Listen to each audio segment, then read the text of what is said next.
Welcome, hello, and welcome to the Unitarian Universalist Congregations of Salem's Sunday after Thanksgiving service. This is turning into rather a special Sunday for me, as this is the third year I have been allowed to stand up and speak in front of you and share my thoughts about the world. I especially like to thank Reverend Rick Davis for allowing me this opportunity. Since you are not here physically with me and the few others who weekly bring a spiritual service to your home via the live stream and recordings, I would like to take a moment and envision you sitting here, where you usually do, smiling and encouraging whoever is up here speaking. This is a welcoming and encouraging, supportive congregational community who live the fourth and fifth principles of our liberal faith, that everyone has a free and responsible search for truth and meaning, and that there is the right of conscience, and for people to speak their conscience, their truth. So in the spirit of gratitude during this season of Thanksgiving, thank you for your presence here, watching and listening today as someone speaks their truth. May you find something in today's service that speaks to your conscience and heart.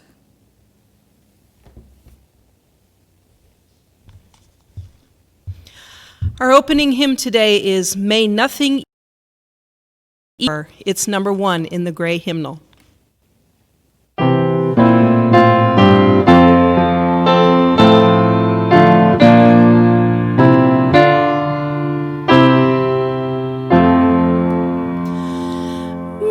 Nothing evil cross this door, and may ill fortune never pry above these windows. May the roar and rain go by faith made strong, the rafters will withstand the battering of the storm. This hearth, though all the world grow chill, will keep you warm. Peace shall walk softly through these rooms, touching our lips with holy wine, till every casual corner blooms into a shrine.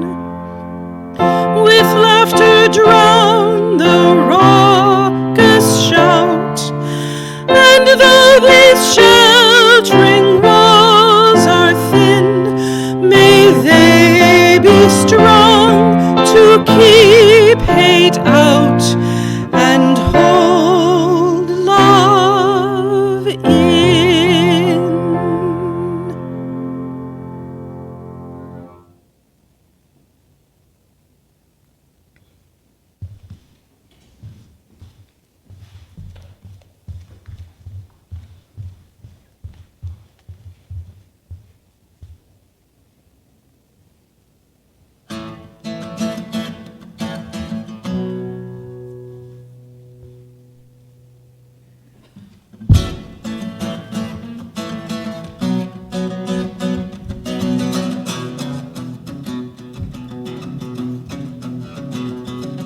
They paved paradise, put up a parking lot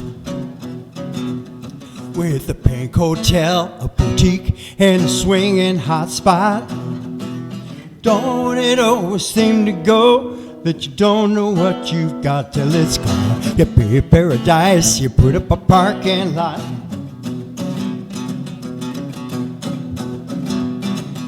They took all the trees, put them in a tree museum.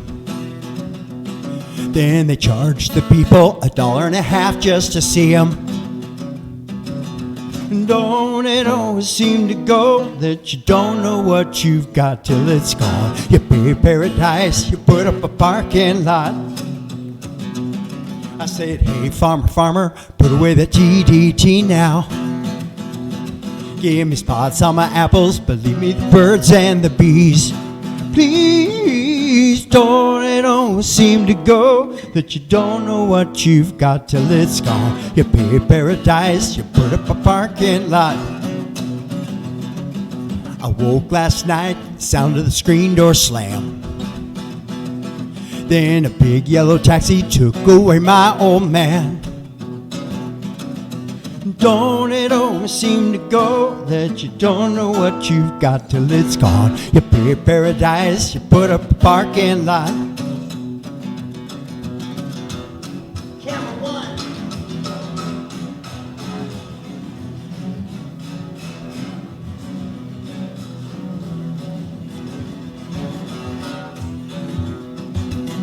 I got one more verse.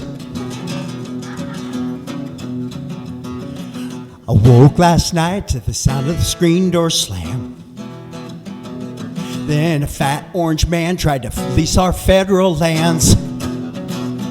I said, don't it always seem to go that you don't know what you've got till it's gone? You pay paradise, you put up a parking lot. You pay paradise, you put up a parking lot. You pay paradise, put up a parking lot.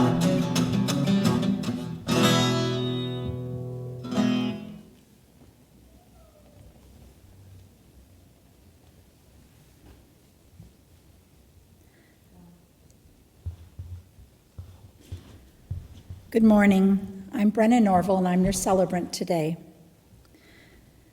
Let us take a moment to relax and catch our breath.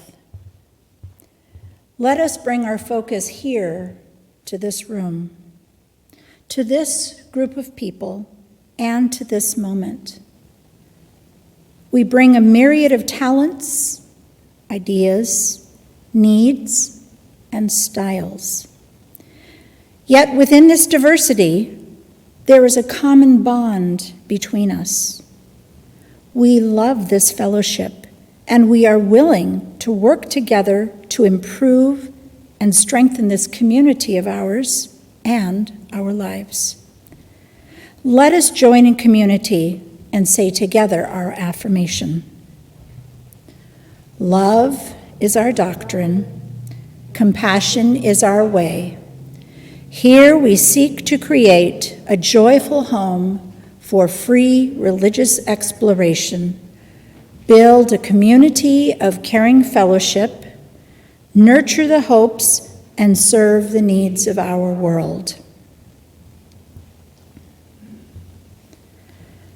Life is a gift for which we are grateful. We gather in community to celebrate the glories and the mysteries of this great gift. Each week, we light 3 chalices. The first is for this congregation, the Unitarian Universalist Congregation of Salem. We light our second chalice for our partner church in Šiman-Falva, Transylvania, Romania. And we light our third chalice for our children and youth in lifespan religious education and in our world at large. Let us sing the flame into life.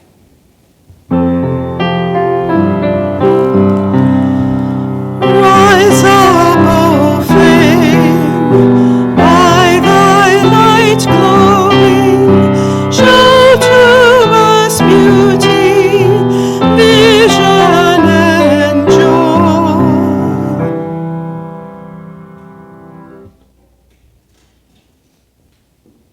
Hello, and welcome to the Time for All Ages portion of the service. The story I'm going to tell you today is a teaching story from the life of the Buddha about right conduct, or how we ought to hold ourselves and behave in everyday life, or on the path to awakening. When we are mindful and with right effort strive to follow the Buddha's example in thought, word, and deed, It helps us to live in a way that is as wise and compassionate as possible. And in this way, we do our best to bring light, love, happiness, joy, benefit, friendship, helpfulness, and understanding to everyone we meet each day and interact with. In this story, one of the Buddha's disciples, a musician named Sona, has been working himself way too hard. He's been overexerting himself in his practice and taking himself way too seriously. He's been working himself so hard that he's about to run out of steam, and he thinks for a moment that the Noble Eightfold Path of the Buddha must not be for him. He's about to give up and go back to a life of slack, indolence, and luxury. And this story is the teaching advice that the Buddha offered to him. A comfort-loving student named Sona was making violent efforts to become physically and mentally vigorous. But he seemed so unsuccessful that the thought came to him, my family is wealthy. Perhaps I can enjoy my riches and yet do good? What if I were to give up the training and return to a rich but worthy life? The Buddha understood what Sona was thinking and said to him, Sona, were you not as skillful at playing the lute when you were a layman? Yes, I was, replied Sona. And what do you think, Sona? Was it possible to play in tune when the lute was overstrung? Asked the Buddha. No, indeed not. The strings could snap if too tightened, replied Sona. And what do you think, Sona? Suppose the strings were slackened and became too slack. Could you play then? The Buddha asked. Again, no. Without tension, the strings could not produce any tones, Sona answered. But when they were neither over-tightened nor too slack, but keyed to the middle, not too tight and not too loose, could you then play harmoniously? The Buddha asked. Certainly, responded Sona. Then, Sona, take heed from when effort is too strenuous, it leads to mental and physical strain, and when it's too slack, to laziness and dullness. So please make a firm determination that you will adopt the middle way, not allowing yourself to struggle or to slacken, but recognizing that confidence, energy, mindfulness, concentration, and wisdom are the fruits of a calm and equitable middle way. Sona followed the Buddha's advice and in due course awakened. Thanks be, and may all beings benefit. Please do consider joining us for Children's Religious Exploration being held live via Zoom on Sunday mornings, just before the live service at 9:45 a.m. Thank you.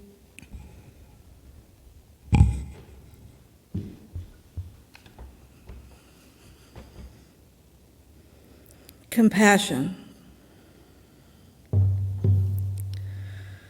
With all that has gone on in the world this year, there is great need for compassion for yourself, for others, for the world.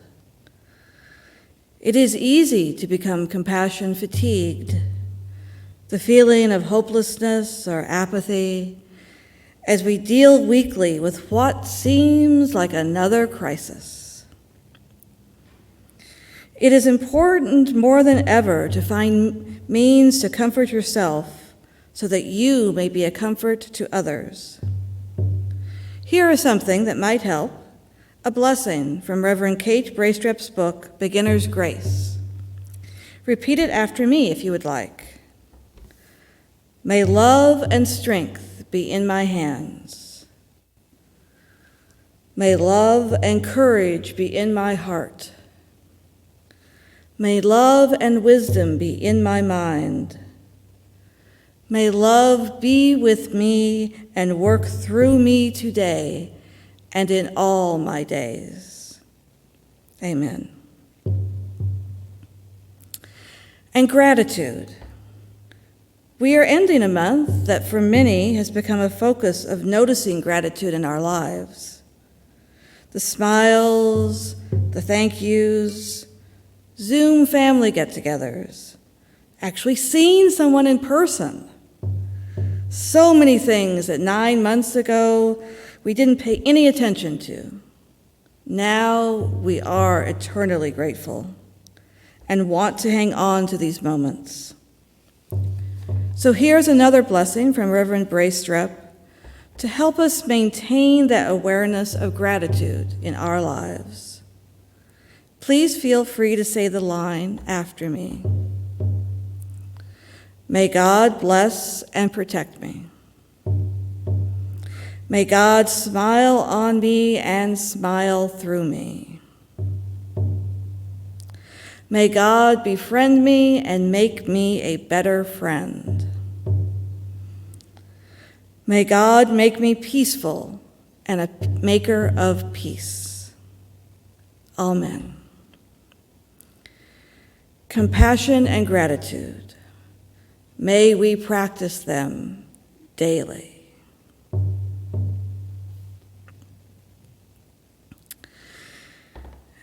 And now I'd like to mention 3 joys and concerns that have been brought to our attention. The first one is about Lisa Laramo's husband, Rudy. He is in the hospital from surgery from removing a tumor from his lungs. He has dealt with cancer in the past, so the hope is that this is not reoccurring. They would appreciate your positive thoughts. Also, Denise Connor wishes to express positive thoughts to 2 dear ones. Charlotte, who is experiencing stage 5 liver disease and is now completely isolated in the hospital since also developing COVID, and to Vicky, who is slowly recovering alone at home from COVID. This is a partial joy since she is improving, which is lovely. And then one from Gil Nicholson Nelson. His sister Donna Templeton is at OSSHU recovering from surgery where she had to lose part of her leg. She would appreciate, as would the family, many positive thoughts as she has many months ahead to adapt to this new way of living. Thank you.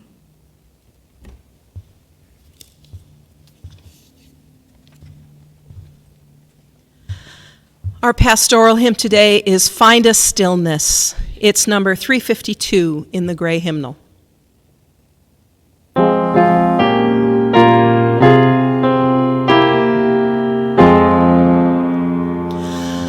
Find the stillness, hold the stillness, let the stillness carry me.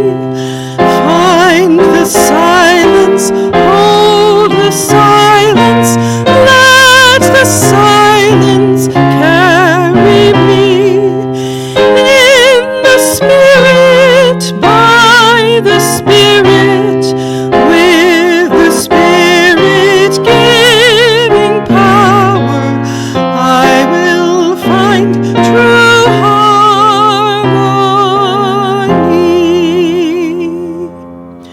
Seek the essence, hold the essence, let the essence carry me. Let me flower, help me flower, watch me flower, carry me. In the Spirit, by the Spirit, with the Spirit giving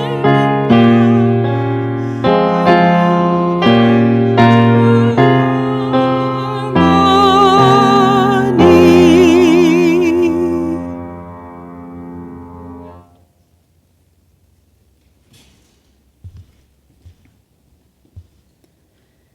As chill winds blast the last autumn leaves from the trees, we gather with new purpose. In each other's company, we find warmth against the approach of winter's cold. We look to the bounty of harvest to sustain us while the earth sleeps.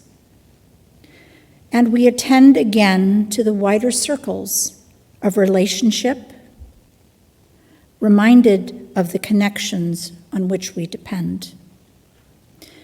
In each face, some softening with age, some blooming into maturity, we see the human story revealed, the journey we walk from mystery to mystery. There is cause for gratitude for the love we share, even if imperfect and not always fully realized. Every day of our journeys, we are given new opportunities to accept and to give love.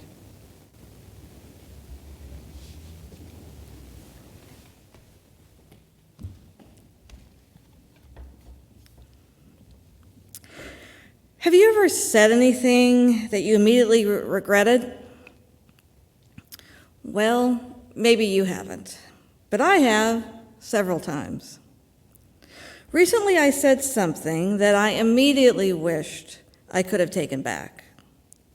Although, as it turned out, regretting what I said allowed me to learn something about myself and possibly humans in general. It made me curious about some things, so I'd like to tell you what happened.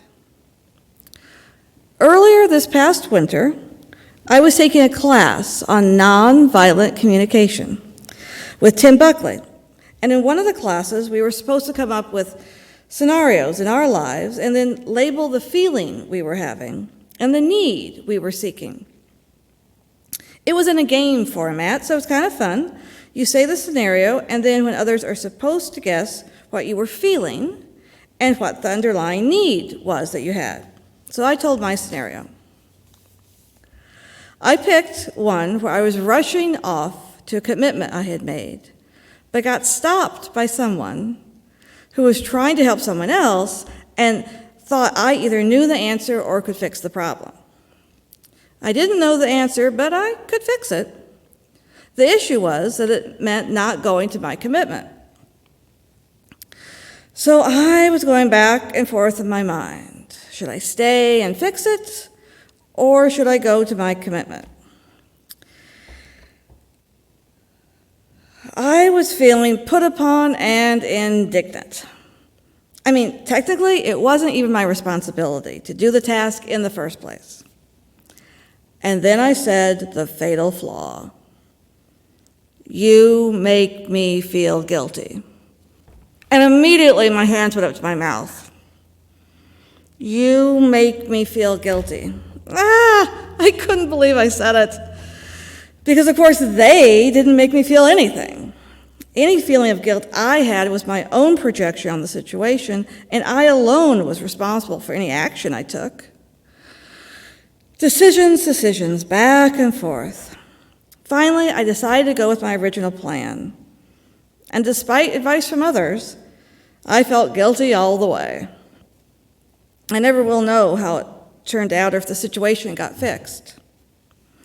Anyway, this was the scenario we were talking about in the nonviolent communication group and the phrase, you make me feel guilty. People were guessing what I was really feeling, such as frustrated, overwhelmed, unsure. And I was going, yeah, okay, that's probably a better word than guilty. Then what was my underlying need? Control? No, not really. To leave? Well, yes, but that doesn't really address the situation. And then Tim Buckley said, ease and comfort. I felt my whole body melt and relax. Yes. I needed ease and comfort, and that had been disrupted by this other person making a simple request. Ease and comfort. Those words really resonated with me. I started thinking more and more about them. I started noticing where in my life I have felt I have ease and comfort and where I don't. I started questioning the importance of it. And then COVID-19 came upon us. With this pandemic going on, the topic of ease and comfort and the seemingly loss of it for so many people through physical distancing, staying at home, work, or events being canceled, it takes on a greater importance than prior to all this starting. But this is not the first time humanity has gone through a pandemic. In Rome, between AD 166 and AD 180, there raged a pandemic that cost many lives. And during this time, there was this fellow by the name of Marcus Aurelius, for whom the plague was named, the Antonius Plague. He as well fostered a philosophy now known as Stoicism. Stoics believe that our own true good resides in us and is seen through our actions to events. To know what action to take, one has to answer the question of what is under my control and what is not. In the case of Marcus's time, as in ours, this pandemic itself is not in our control. However, the way I respond to it is in my control. Much like the serenity prayer of accepting the things I cannot change, courage to change the things I can, and the wisdom to know the difference. For example, the Stoics would say that it's not so much the seemingly inconsiderate actions of those ignoring physical distancing recommendations that bug us, but what we think of those people that then make us feel angry or self-righteous. Those stupid people, we say, how can they leave their house without a mask? This will go on forever because of them. At worst, extremes of this type of thinking can lead to racial profiling and discrimination, leading to more violence and self-isolation. Something that has been seen throughout history, and once again, very recently in our own nation. So how can we change this thinking and in turn our actions? Marcus had an idea. He said, what virtue has nature given me to deal with this situation? The idea of practicing wisdom, patience, and self-discipline can increase resiliency and the ability to cope in a positive manner when faced with adversity. He's also been quoted as asking the question, how do others cope with similar situations? Look for role models to emulate. For me, some role models, both spiritually and in life in general, would include people like the Unitarian minister Reverend Samuel May and his niece, author Louisa May Alcott, Annie Sullivan, teacher to Helen Keller, Jack Kornfield, Ram Dass, and you. So many people I've met here at UUCS have helped shape me and allowed me to grow. At first, the terms ease and comfort sound almost entitled, like no worries ever and everything taken care of by other people. In our society, it can feel that to want ease and comfort means that you are self-absorbed and narcissistic. And there are many instances where the pursuit of comfort can turn into an ever-ending cycle of increasing needs and demands, then one can get to the point of being able to feel a pea under 20 mattresses. At the other extreme, there's the notion of banning ease and comfort out of one's life to the point of physical, emotional, or mental exhaustion, and to be placed on the altar of self-sacrificing good deeds. There must be a better way than these two extremes. Interestingly, ease and comfort is what the father of Prince Gautama, who became the Buddha, wanted for his son. He wanted his son to live the perfect, peaceful life with no suffering at all. We all want that for our loved ones. Unfortunately, Prince Gautama knew so little of any kind of suffering that when he first encountered any, he was so overwhelmed by the experience, he didn't know what to do. However, with time and his own reflection, he was able to get himself into a space where he could stretch his thinking and compassion to all living creatures and situations.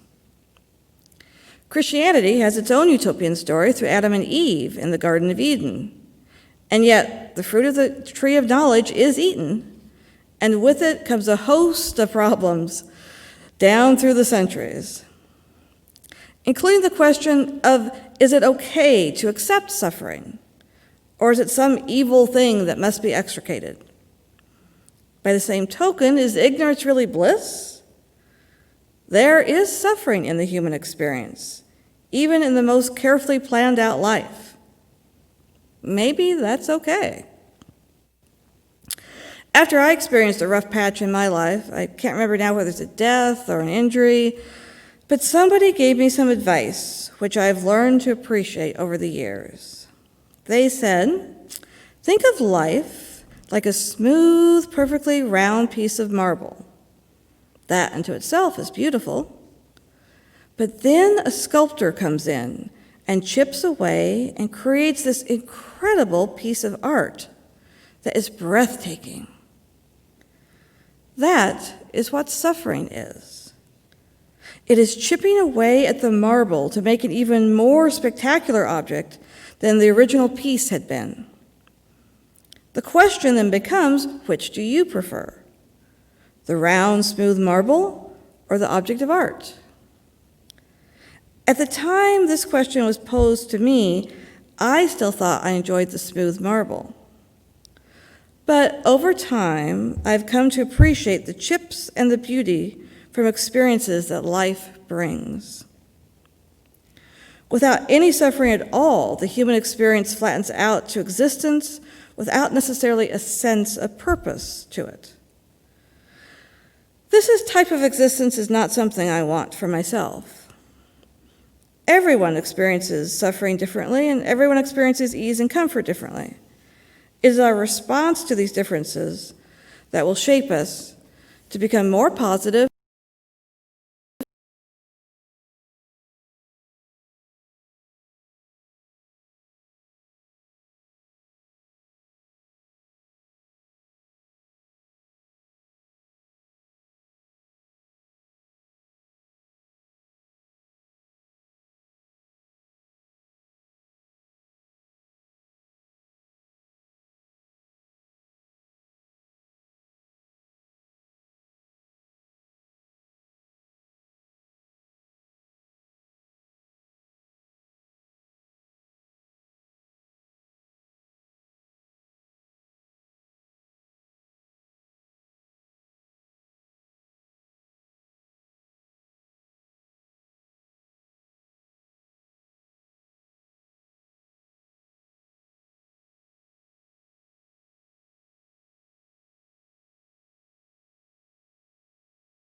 gas attendant and driver.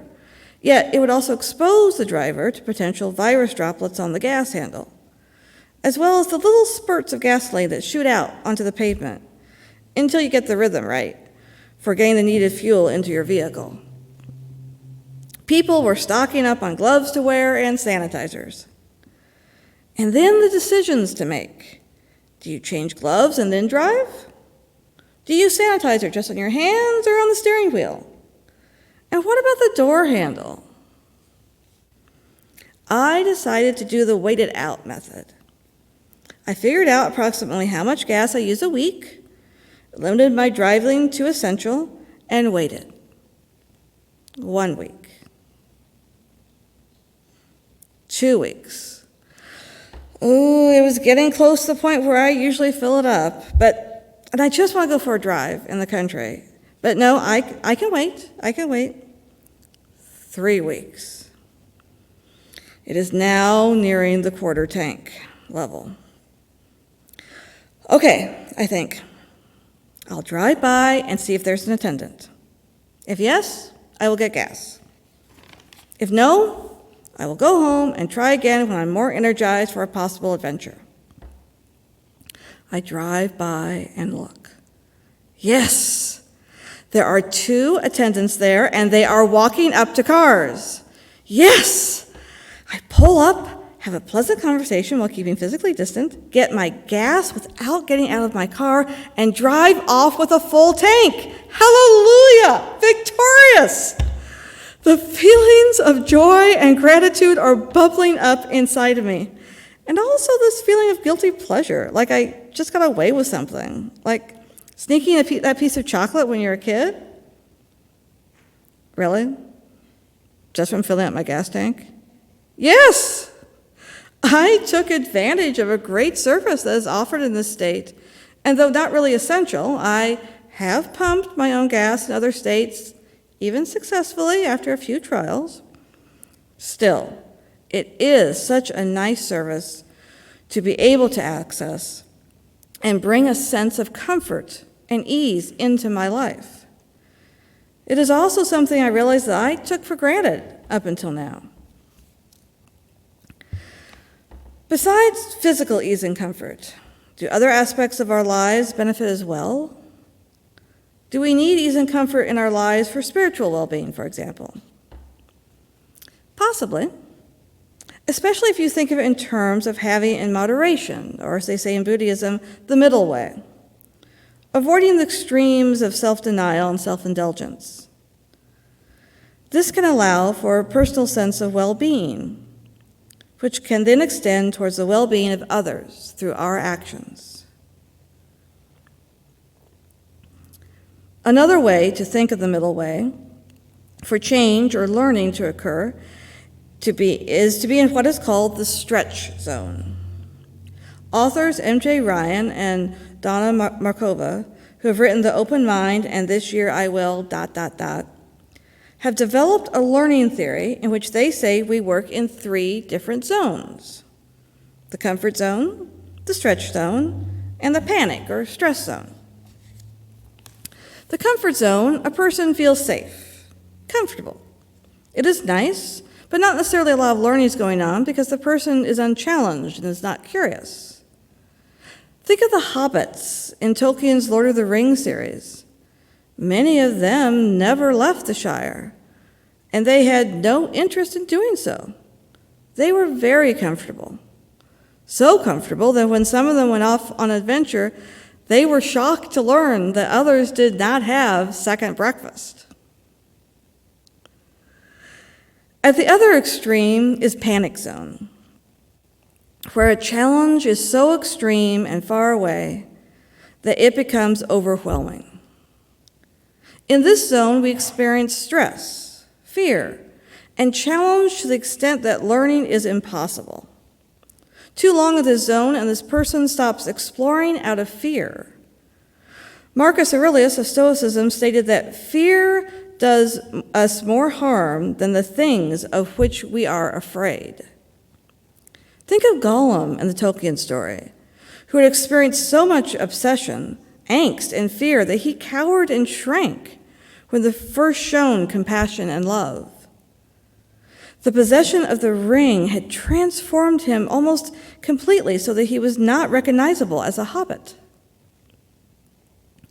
And then there is the middle zone, or as it is called, the stretch zone, where things may feel awkward and unfamiliar, but learning can occur, as the person feels curious, excited, and having just the right challenge, that they feel that they are improving in some manner.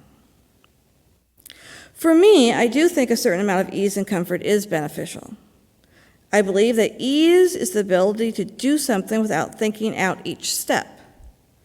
Comfort is knowing that the ease in performance is available, therefore do not have to think about each step. It has become a routine that my brain recognizes and that my body can perform. The travelers in the Fellowship of the Ring use ease and comfort through their campfire music, food, comradeship, to prepare them for the adventures and battles that they have ahead of them in their goal of destroying the ring and with it evil upon the land. Each night they have some ease and comfort so that they have the strength to handle whatever comes their way the following day. There are many types of ease and comfort in my life, both those involved in our daily activities, as well as things that might seem like simple pleasures. The sun setting into the ocean, the dining room table set for a holiday meal, the warm embrace of a loved one, pistachio ice cream. Taking care of myself spiritually through involvement in this congregation, reading, yoga, meditation, when I do it consistently, also allows for a sense of calm and openness to new experiences. Experiences hopefully with just the right challenge that I am curious and want to learn, to grow. I would say this pandemic has allowed for a lot of this type of experience, the use of different technologies, if nothing else. Allowing all this for a personal sense of well-being, which can then extend towards the well-being of others through our actions. I'd like to leave you with this poem by Bob Perkins. I wish you enough. I wish you enough sun to keep your attitude bright, no matter how gray the day may appear. I wish you enough rain to keep your spirit alive and everlasting. I wish you enough pain so that even the smallest of joys in life may appear bigger. I wish you enough gain to satisfy your wanting.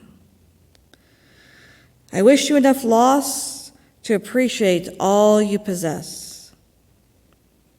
I wish you enough hellos to get you through the final goodbye.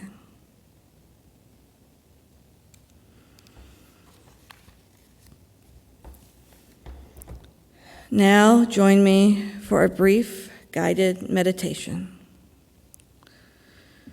Close your eyes if you're comfortable and take a deep breath in and out.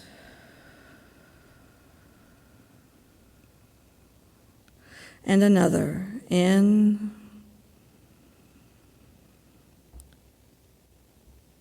and out.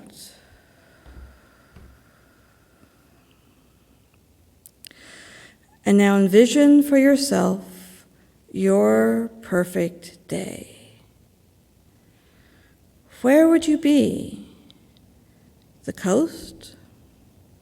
The mountains? Your home?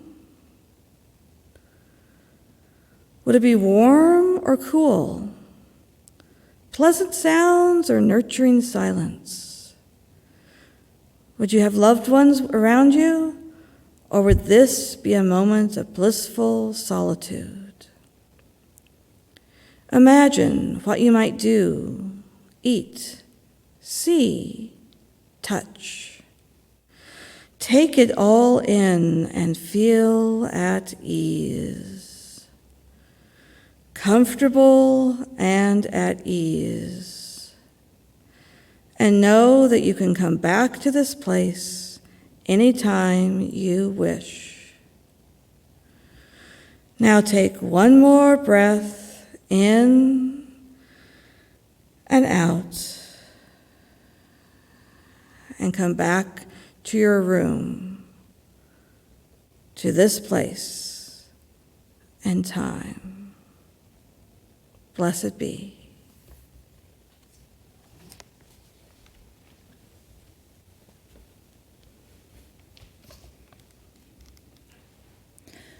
We support UUCS through our pledges, time, and connections with one another. We support the Salem community through donations to the Marion Polk Food Share and for the fifth Sunday of the month, the RE Fund. Please send your checks to UUCS or visit the website to donate. Thank you for maintaining the community of UUCS and for helping the wider community of Salem.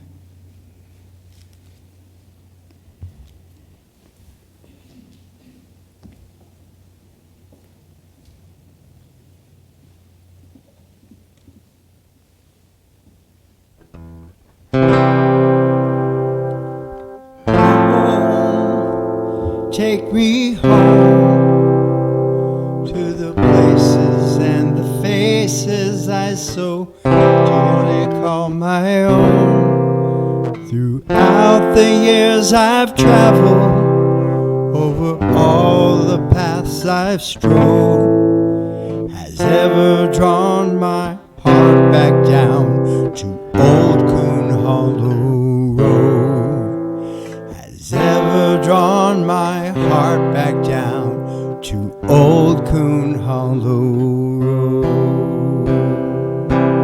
Off the gentle rolling hills have called my heart away from the frantic pace of uptown frets and cares. A subtle breeze which beckons through its forested bouquet and draws me in like a deep unspoken prayer. For out beyond the hustle of the city's anxious need, far beyond its forced and unrelenting mode, a lane of dirt and gravel begs my heart forever plead.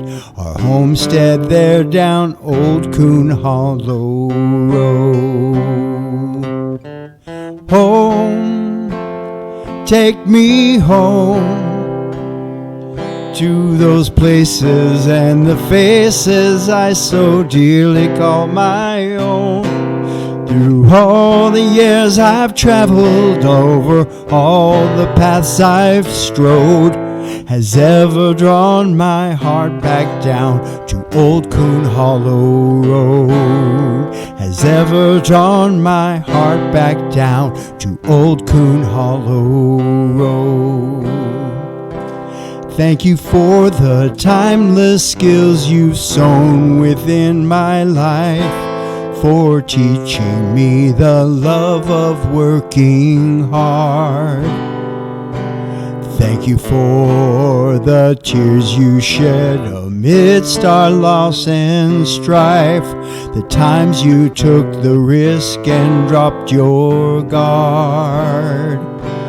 Thank you for the earthworms in that red tobacco can, with thoughtful words on how to bear my load.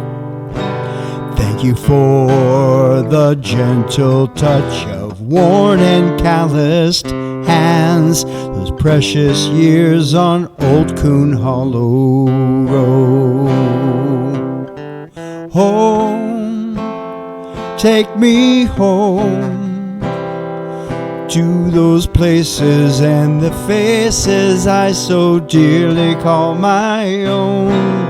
Through all the years I've traveled, over all the paths I've strode, has ever drawn my heart back down to Old Coon Hollow Road.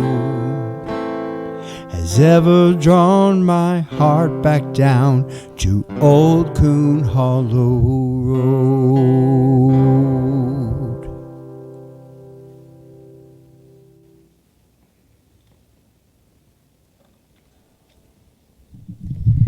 We take the light from our chalice, lighting the social justice lantern as a symbolic reminder of the light and justice that we carry out into the world.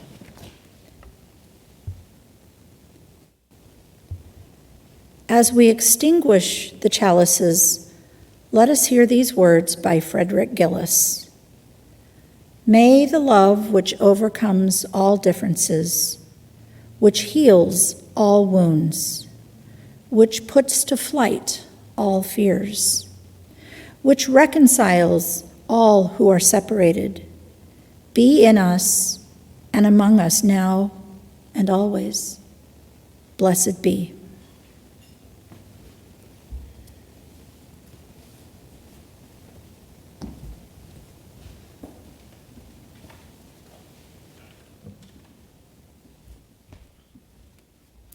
Hi, I hope that you remember to join other congregants in the Zoom fellowship gatherings after each service. Please visit the website for that information. In the news of the community, there are a couple of things that you can check on the website, including ordering the holiday wreaths by December 2nd. It's coming up. I did that this year. This is actually the first year I've done that. So I'm excited to get mine this coming Saturday. The clothing drive for the folks in transition is continuing, and there are many other things going on, including one that we want to bring your attention to, and that is the Christmas Eve service. We will be having a live stream Christmas Eve service at 7 o'clock on Christmas Eve, which is lovely. But we're doing a couple of other things before that we want you to know about. And this slide talks a little bit about that. One thing we would like you to do is to create a 10 to 15 second video or photo of yourself lighting a candle and ideally lighting another candle. These videos are going to be incorporated, they're going to be strung together and incorporated during the time when we usually sing Peace, Peace, Peace and Silent Night. For those of you that have attended this service on a regular basis, you know what I'm talking about. The other option, although we just discourage it, the other option, if for some reason technology is just not your thing, it's too much, you can sign up to come here and make a short video of yourself doing that on December 5th. There are only 10 slots available, so you want to be aware of that. And the easiest thing to do is for you to go to the website and click on the spread the light for details on how to do this. And I'm sure we'll talk about more things happening for Christmas Eve later on. Thank you.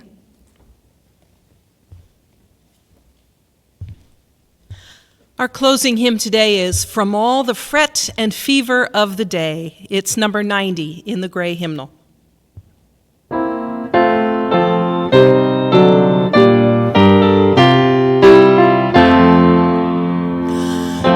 all the fret and fever of the day, let there be moments when we turn away, and deaf to all confusing outer din, intently listen for the voice within. In quietness and solitude we find the soundless wisdom of the deeper mind. With clear harmonious purpose let us then bring richer meaning to the world again.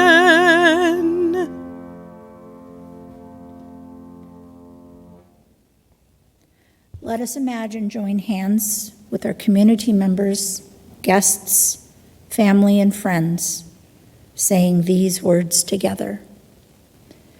May faith in the Spirit of life, hope for the community of earth, and love for the sacred in one another be ours now and in all the days to come. Blessed be.